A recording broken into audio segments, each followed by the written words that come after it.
فريق لوفن البلجيكي. لعيب بلال دعو،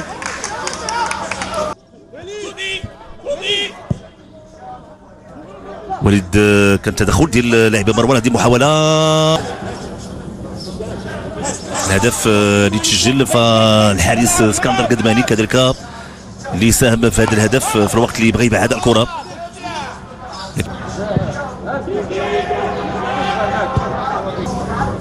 هذه محاولة تمريرة من طرف لاعب ادم بن عدي، وان يكون يعني تحسين التنسيق بين الخطوط اضافه الى تطوير الانتقالات الهجوميه والدفاعيه.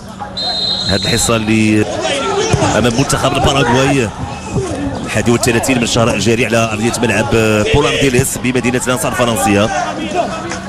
هذه ستكون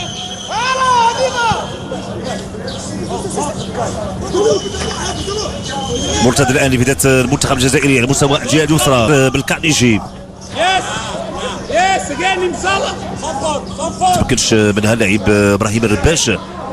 المراوغه لوليد نشاب، وليد نشاب محاوله خطيره محاوله خطيره في ذات من وراء ظهر المدافعين. انفراد بالحارس والكره تمر جانبا تعطي هذا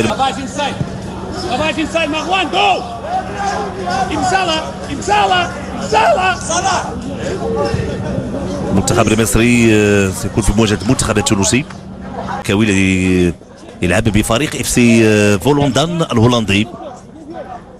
هذه محاوله تمرير على مستوى الجهه اليسرى، محاوله خط كذلك اقرب لياسين مكيني. وليد نشاب دائما محترف الكره. وليد نشاب كيمر عند ادم، اذا الخروج وليد نشاب